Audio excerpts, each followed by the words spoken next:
हमारे पास एक सवाल है। क्या हो अगर यूक्रेन ने रूस से युद्ध जीत लिया हो और पुतिन को पता न चला हो? ये सवाल पूछना शायद पागलपन लगे, क्योंकि रूस के राष्ट्रपति अब भी अपने सैनिकों को यूक्रेन में मरने के लिए भेज रहे हैं। लेकिन ये सवाल जितना पागलपन भरा लगता है उतना है नहीं।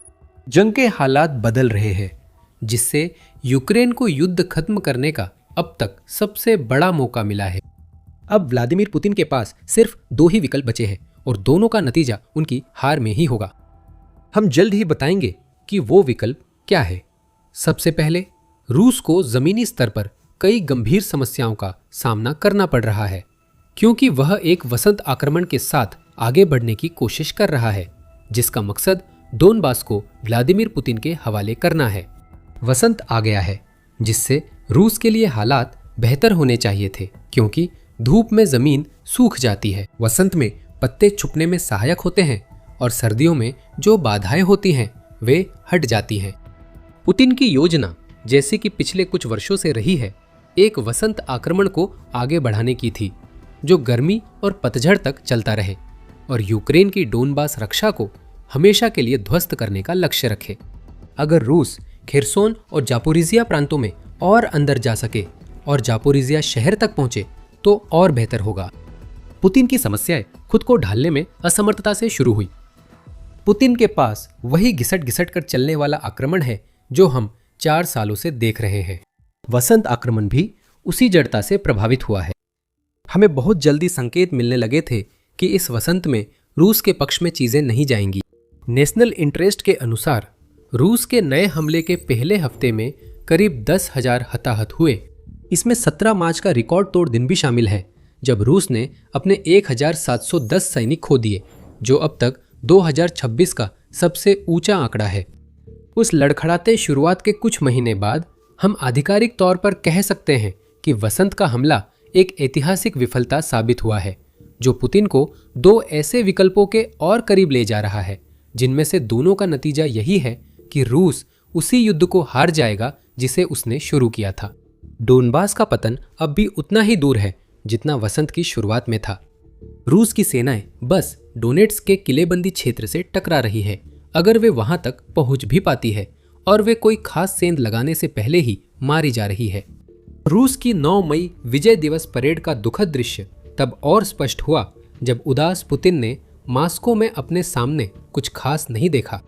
रूसी सैन्य शक्ति दिखाने की बजाय पुतिन की कमजोरी उजागर हुई, क्योंकि रूस ने यूक्रेनी हमले के डर से कोई सैन्य साजो सामान नहीं दिखाई।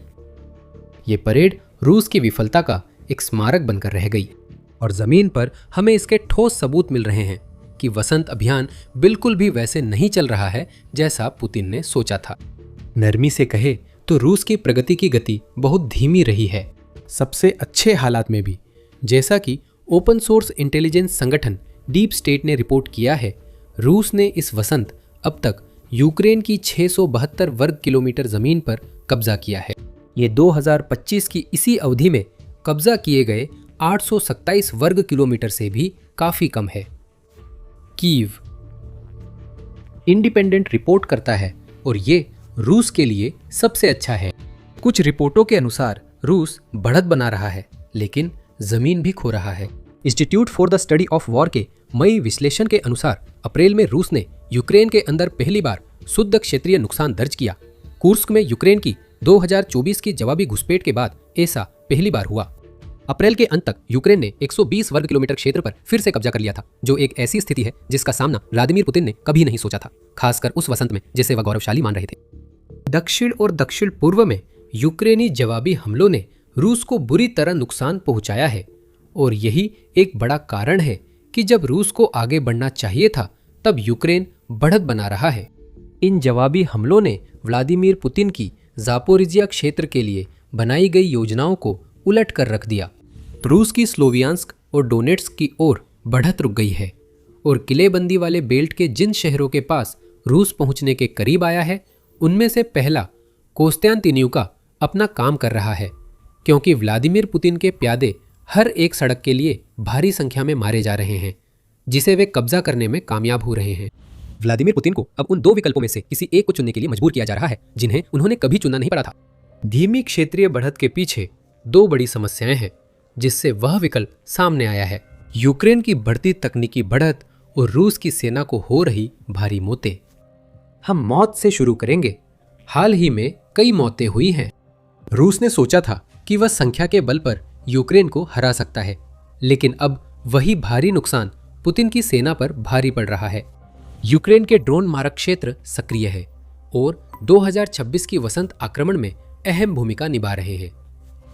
एफपीवी ड्रोन से यूक्रेन मोर्चे पर कुछ किलोमीटर तक किसी भी चलती चीज पर हमला कर सकता है और इसकी लागत एक स्थिर ठिकाने पर दागे जाने वाले एक तोप के गोले की लागत का सिर्फ 10% है।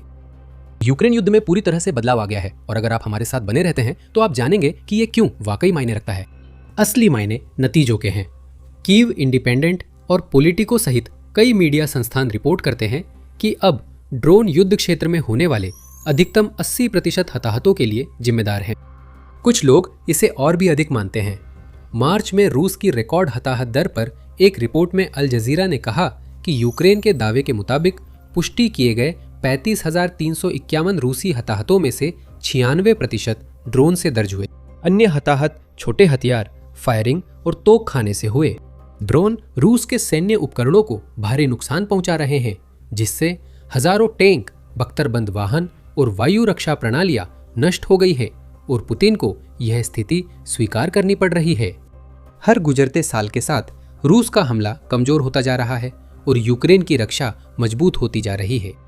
मार्च में हुए भारी हताहतों की संख्या की बात करें तो यह पुतिन की सेना के लिए कोई एक बार की घटना नहीं थी। यूक्रेन ने अप्रैल में भी यही किया। रक्षा मंत्रालय के अनुसार इस महीने 35,203 रूसी सैनिक मारे या घायल हुए।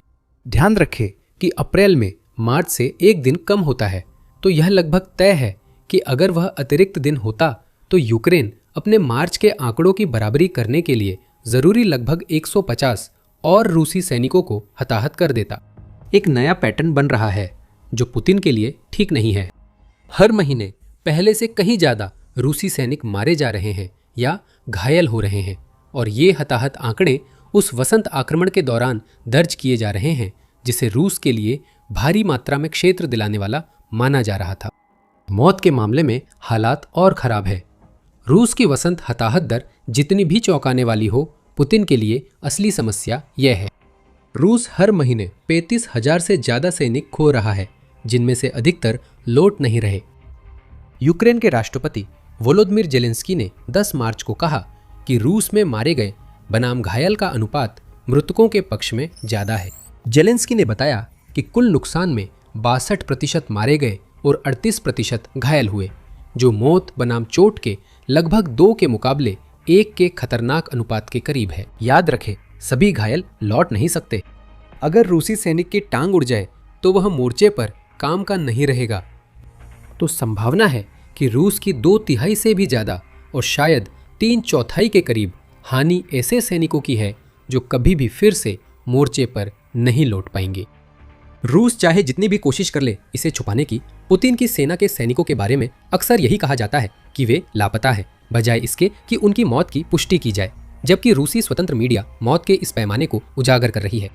9 मई की एक रिपोर्ट में रूस के मेदुजा और मीडिया जोना ने मिलकर पता लगाया कि यूक्रेन युद्ध शुरू होने के बाद से 18 से 59 साल की उम्र के 3,52,000 रूसी पुरुष मारे जा चुके हैं। इन मौतों की पुष्टि रूस के प्रोबेट रजिस्ट्री और BBC रूस जैसी संस्थाओं द्वारा तैयार किए गए सत्यापित मृत्यु डेटाबेस से हुई है। मृतकों की संख्या शायद इससे ज्यादा है। स्थिति और खराब होती जा रही है। रूसी भर्ती अब उस रफ्तार का साथ नहीं दे पा रही जिस रफ्तार से पुतिन यूक्रेन युद्ध की चक्की में अपने लोगों को झोंक रहे हैं। 4 मई को यूनाइटेड 24 मीडिया ने बताया कि अप्रैल लगातार 5वां महीना था जब रूस यूक्रेन में नुकसान की भरपाई के लिए पर्याप्त स्वयंसेवकों की भर्ती नहीं कर सका। इसका मतलब है कि रूस की सेना लगातार 5 महीनों से धीरे धीरे घट रही है, जो इस बात का भी संकेत है कि पुतिन को 2 बुरे विकल्पों में से किसी एक को चुनने के लिए मजबूर होना पड़ेगा। मिलिटरी ने अप्रैल के मध्य में रूसी भर्ती का भी आकलन किया और नतीजे पुतिन के लिए उत्साहजनक नहीं थे। आंकड़ों के अनुसार रूस ने 2026 की पहली तिमाही में रोज करीब 800 सैनिक भर्ती किए, जबकि 2025 में यह संख्या 1000, 1200 थी। भर्ती में 20% या अधिक गिरावट पुतिन के लिए यह सबसे बुरी खबर है। खासकर यह वसंतकालीन आक्रमण पहले ही रिकॉर्ड संख्या में हताहत कर रहा है और यूक्रेन इन सभी समस्याओं को रूस के लिए और भी ज्यादा बढ़ाने वाला है। कैसे?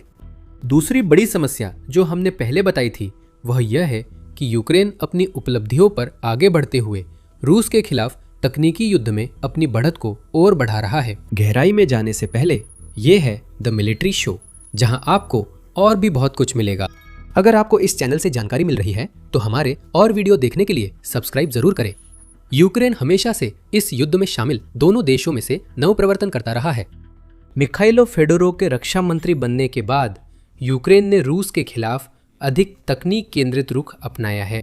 फेडोरोव की डेटा और आधुनिक प्रबंधन सोच का इस्तेमाल यूक्रेन के रक्षा मंत्रालय और सेना के पुनर्गठन में हो रहा है। ये तकनीकी विशेषज्ञ हर उस चीज को बेहतर बनाने के लिए लगातार प्रयासरत रहते हैं जिस काम में भी हाथ डालते हैं, और यही वो चीज है जिसकी यूक्रेन को सख्त जरूरत है, क्योंकि देश पुतिन के आक्रमण के कारण लगभग 213 अरब डॉलर के बढ़ते कर्ज से जूझ रहा है। फेडोरोव का काम करने का तरीका है कि वे जितना संभव हो सके उतना कम संसाधनों से अधिकतम लाभ उठाए और यूक्रेन की सेना में जो बदलाव वे अब तक ला चुके हैं उसे कम करके नहीं आंका जा सकता। पिछले पद पर फेडोरोव ने यूक्रेन के डिजिटल ट्रांसफॉर्मेशन मंत्री रहते हुए डेल्टा सिचुएशनल अवेयरनेस सिस्टम शुरू किया, जिससे सैनिक युद्ध क्षेत्र के अलग अलग हिस्सों से वीडियो और जानकारी साझा कर सके। अब यूक्रेन हताहतों की पुष्टि के लिए वही सिस्टम इस्तेमाल करता है। रूस के खिलाफ हर FPV ड्रोन हमले को रिकॉर्ड, अपलोड और गिना जाता है, जिससे यूक्रेन को नुकसान का सही पता चलता है। फ्योदोरोव को सशस्त्र बलों के उस सोवियत मानसिकता वाले कमांडर इन चीफ ओलेक्जांद्र सिरस्की के लिए एक अहम संतुलनकारी शक्ति माना जाता है, जिसे कीव इंडिपेंडेंट ऐसा कहता है। वे दोनों यूक्रेन की सेना को पुराने नए का बेहतरीन संयोजन देने में साथ काम कर रहे हैं। यूक्रेन ने जो तकनीकी बढ़त विकसित की है उसके प्रभाव सभी के लिए स्पष्ट रूप से देखे जा सकते हैं। संचार के मोर्चे पर फेडोरोव ने रक्षा मंत्री के रूप में अपनी पहली बड़ी जीत तब हासिल की जब उन्होंने स्पेसएक्स के साथ सफलतापूर्वक बातचीत की और उन अवैध स्टारलिंक टर्मिनलों को बंद करवा दिया जिन्हें रूस वर्षों से यूक्रेन में इस्तेमाल कर रहा था।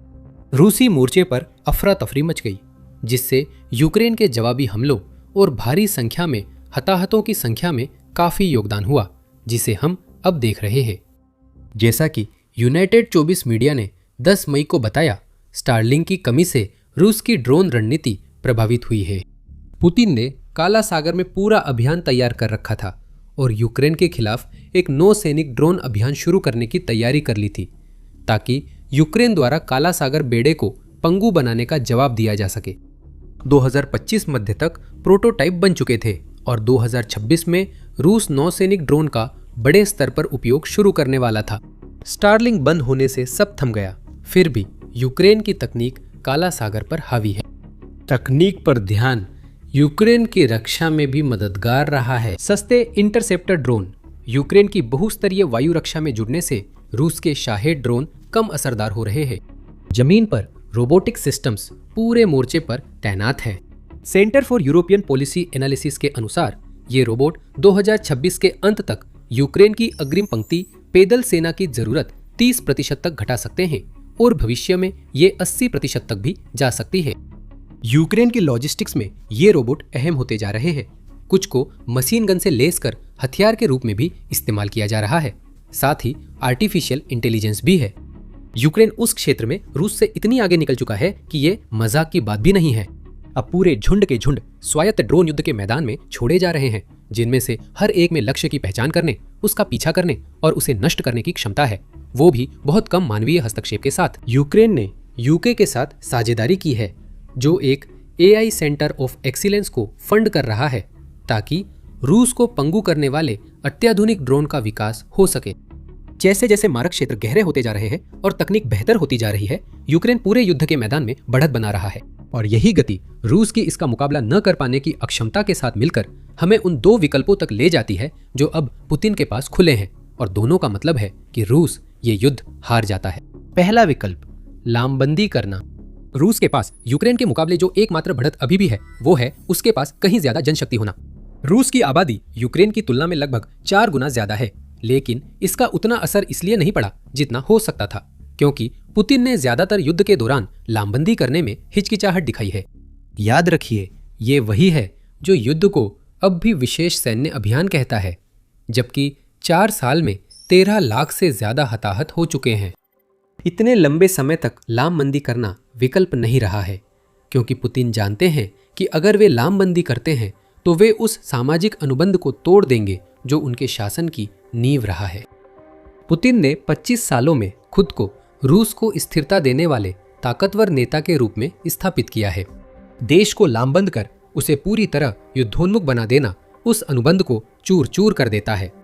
इसका मतलब है कि पुतिन रूसी जनता से कह रहे हैं कि वह गलत थे और रूस उन विशाल संसाधनों के बावजूद यूक्रेन पर हावी नहीं हो सकता जिन्हें उसने पहले ही झोंक दिया है। और भी अधिक की आवश्यकता है और यहीं पर नुकसान सामने आता है।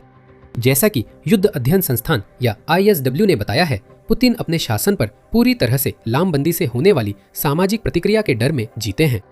ISW का मानना है कि यह प्रतिक्रिया सोवियत संघ के अफगानिस्तान आक्रमण के बाद की प्रतिक्रिया से भी ज्यादा खराब हो सकती है। 10 साल के संघर्ष में रूस को करीब 15,000 हताहतों का नुकसान हुआ। पुतिन का अभियान यूक्रेन में आधे महीने से भी कम समय में ऐसे आंकड़े छू रहा है जिससे लामबंदी की जरूरत बढ़ रही है। पुतिन लामबंदी से बचने के लिए हर संभव कोशिश कर रहे हैं, क्योंकि ऐसा करने से वे पुराने जारों की कतार में आ जाएंगे जिन्होंने युद्धों में सैकड़ों हजार रूसी नागरिकों को मौत के मुंह में धकेल दिया था।